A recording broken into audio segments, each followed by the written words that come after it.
bangka natin guys, lumubog. So kailangan natin i-rescue.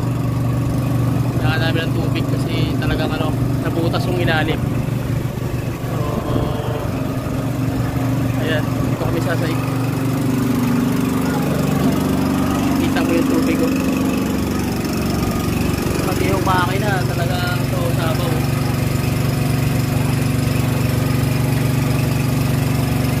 Engine room sabaw.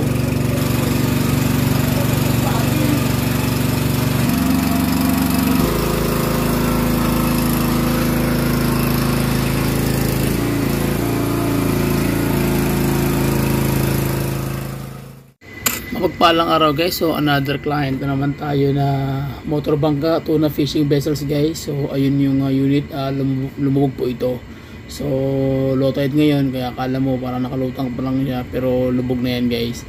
So samahan nyo ko sa rescue natin yan guys, basic pointers kung paano maglimas ng malaking unit na katulad nito na napakalaki at maraming tubig. Hindi lang isang drum or halos isang buong bangka guys ang nalagyan ng tubig. Makikita nyo naman sa sistema ng bangka na to, napakalaki, tapos puno ng tubig yung ilalim. Okay, so ito yung problema guys na itinawag sa atin.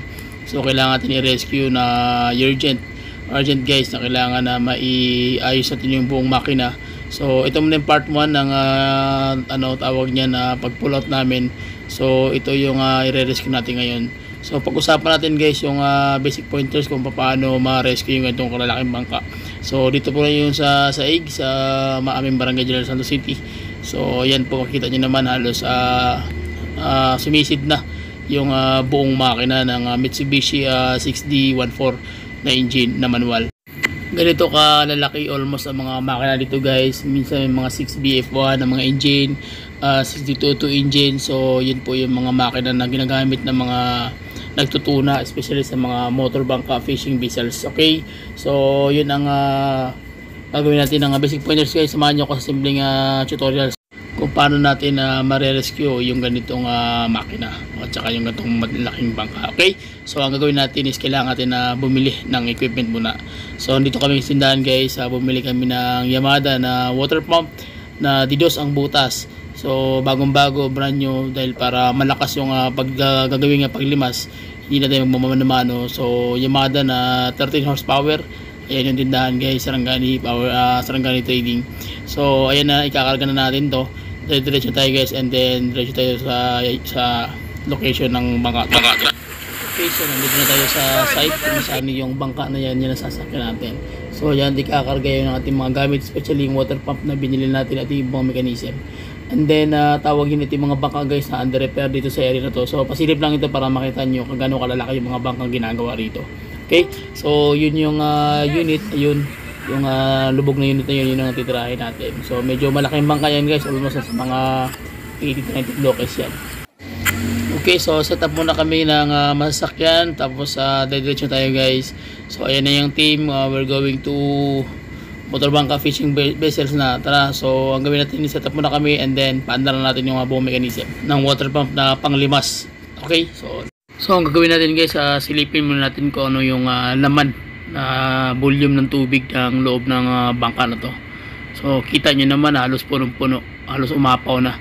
So ibig sabihin yung makina na to lumalangoy-langoy na. So check natin yung paligid ng bangka guys, kung gaano kalaki yung bangka na to. So makikita nyo naman, sobrang laki talaga ng bangka na to guys. Ayan hanggang dun sa dulo. So makikita nyo, ayan, mahaba. So tatlong butas ng lagayan ng yelo. So akira sa pinakadulo para makita natin yung kabuuan ng ibabaw ng bangka guys. So kita nyo naman, ayan So malaki talaga yung bangka na to, na sayang kung masisira lang, na kailangan talaga siyang i-rescue. So tinawag yung Carsling TV para sa usaping ganito. So meron naman tayong idea sa pagtira ng mga ganitong bagay guys. Dito naman tayo sa part ng kalikuran, kita nyo naman yung katig almost lumubog na, dahil may mga malilit na mga bangka ito na natawag na pakura. So yun na nakapagbigay ng bigat, pero yun kita nyo lubog na yung mga katig. So check ulit natin guys yung gaano karami yung volume ng tubig. Talagang kita nyo naman yung engine room, ayun punong-puno talaga. So sana mabawas-bawasan, pero didos yung tubo natin, kaya may lakas na magbawas ng tubig. Lumutang na yung valve cover ng 6D14 na Mitsubishi engine. So grabe talaga yung ano guys, yung damage ng unit na to. So napakalaking problema. So number 1, makina i-overhaul, and then number 2 yung paglinis ng engine room, and then yung ibang parts sa ilalim na nabutas, especially yung kanyang siding. So kita nyo naman yung paglilimas na napakabilis. Okay, so yun ang aagapan natin guys. Kita nyo naman yung paligid natin, maraming mga bangka dito na lumubog.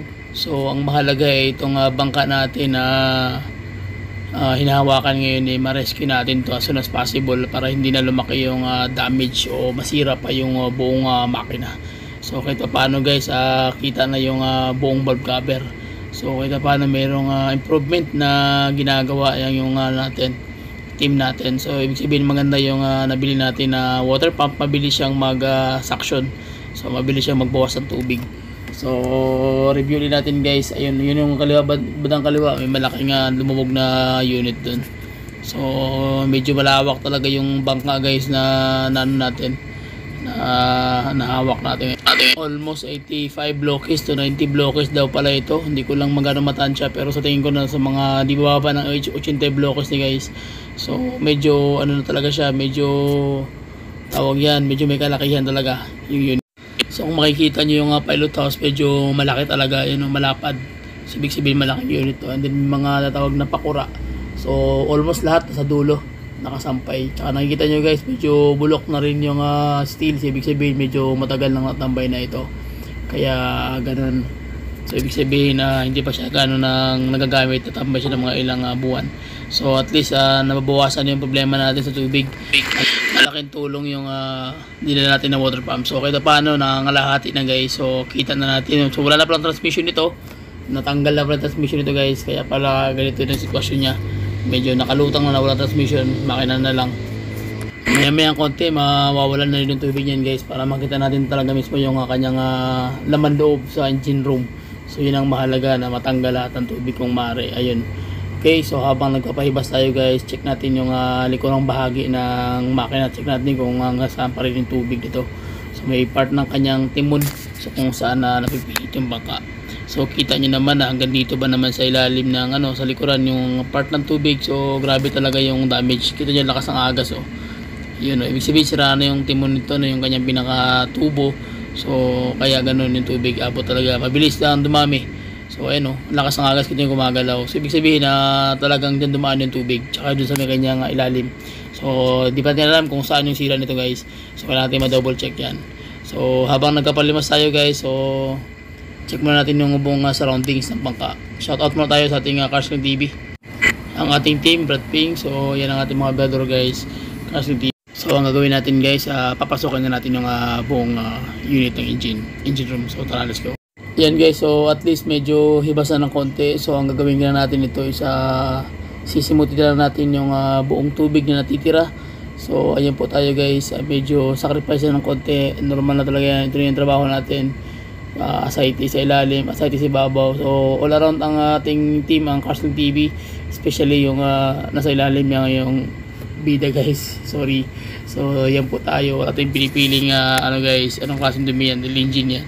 So lakas ang agas ng tubig, makita nyo naman yung tubig na may part ng butas. So sa tangke ito, so yung stock ng tubig galing sa mga tangke niya, andun sa kanyang ice bucket, at dun sa may part ng kanyang sa tangke ng fuel guys, kaya medyo malakas. So medyo okay pa naman yung unit sa loob, yung kanyang buong mechanism ng engine room. Ayan, kita nyo naman ang daming ito, tangke na ito. So dyan galing yung malakas na bulwak ng tubig. So far okay naman guys, yung siding wala namang butas. So ang problema lang is nandun lang part sa may kanyang sa kanyang part ng ihi, yung kung saan nakatuhog yung kanyang shafting ng propeller. So yung propeller shaft guys, so yun ang may problemang malaki. So ngayon gagawin namin is uubusin talaga natin. Makita mo yung makina, kawawang kawawa na. Pati yung tambot sa exhaust talaga may tubig. So ayan guys, pinapaawas talaga namin yung buong tubig para masimot talaga siya at wala nang matira. So ginagawa ko, bumabara kasi yung water pump, yung kanyang pinakapaghigop dun sa ilalim. So nangyari umihina yung higop, kaya mas maganda tanggalin, linisan para mabilis at matanggal agad yung lahat ng tubig na dito. Okay, so ganun kahirap guys ang magiging isang mekaniko na pagdating sa mga ganung bagay kung wala kang ganong idea, medyo mahihirapan ka nga naman.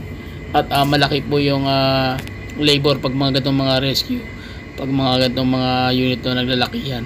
So at least alam niyo yung mga dapat yung gawin. Kita niyo naman ang daming bara.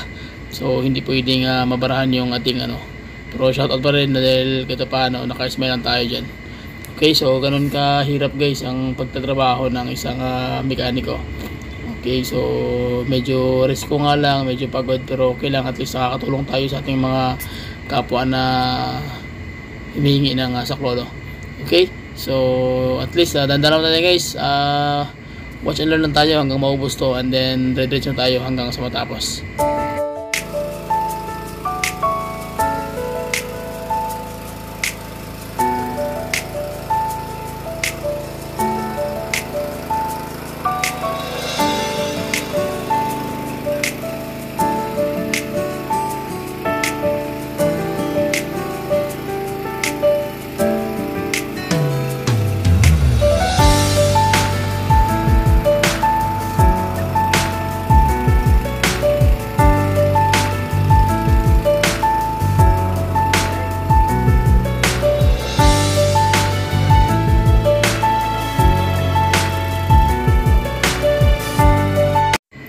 Okay, so malapit na tayong matapos guys. Makikita nyo yung level ng body ng bangka, medyo pantay na. So kanina nakatuwad ito, pero ngayon medyo okay na. So napakalaking boya guys, no. So ayan, silipin rin natin yung level ng bangka. Ayan, kita nyo naman medyo pantay na siya. So ibig sabihin halos wala na siyang tubig sa likurang bahagi ng bangka niya, kaya medyo pantay na yung pagkakalapag ng bangka. So at least malaking tulong guys yung ginawa natin na binili na water pump na Didos. So yun na nakapagbigay bida dun guys. Kung maglilimas manumano guys, hindi natin makakaya dahil mahirapan tayo. Okay, so cars cleaning at repair shop. So dito lang yan sa Jensen guys. So patuloy pating binabawasan hanggang sa maubos. So check natin guys ang ilan. Okay, so makita nyo naman guys, almost halos mahasimot guys. So sinilip na namin ito ngayon, buong gilid ng bangka, wala naman siyang butas guys. So ang butas ko lang is nagmumula doon talaga mismo sa pinakadulo ng shafting ng propeller. So yun ang pinaka problema. So gagawa din ng paraan para kaya paano maiwasan na yung pagkalubog. So basta ka din plastic o deodorant. Final check up na natin yung ginawa nating trabaho. So ayan, kunti na lang. So normal na yan, kito paano, at least nakita na natin yung buong makina na Mitsubishi 6D14. So another tutorial naman guys, paano yan mag-disassemble ng makina. Ang mahalaga, ma-rescue muna natin yung buong unit na to. So check natin ulit yung last part ng buong pagkakalutang ng malaking bangka na ito. So ayan, pantay na yung buong bangka. So kita talaga yung kapanatagan ng bangka na medyo wala na diyang problema. So yung makina na lang. Okay, so at least tapos na tayo guys. Okay, so magpe-prepare na tayo para makabihis na at makapag-ayos-ayos na rin. So okay na yung ating sistema guys. Niligpit natin ng buong ginamit natin ng mga tools. So ayan, so konting pasilip guys, at least tapos na natin i-rescue yung bangka. So another video na naman tayo guys kung paano yan i-disassemble. Abangan yun guys. So abangan nyo yung part natin kung paano mag-disassemble ng 6D14 at saka yung pag-overhaul nun guys, another topic na. So success na guys. So ayan, nagpasalamat talaga yung mga team natin. Kaway oh. Ako ba po? Brad, kaway Brad. Yeah, lupit.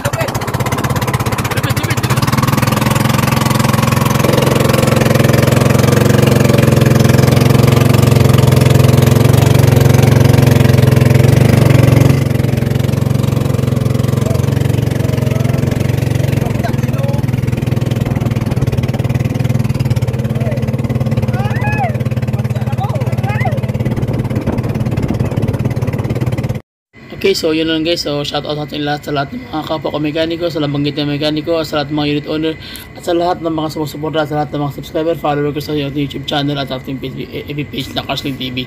So please subscribe to YouTube channel, comment down below, and I will reply anytime, anong oras, basta comment lang kayo. So please subscribe to YouTube channel. Bye-bye and God bless. See you.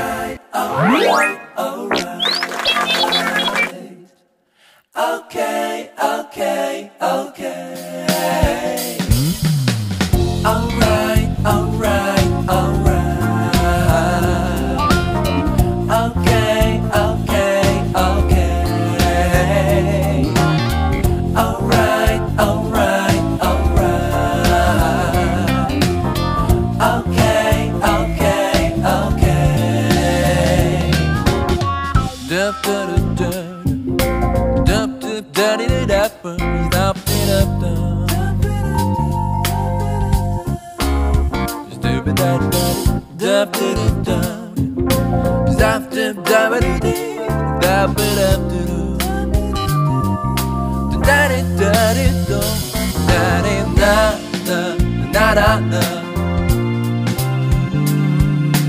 Na na na na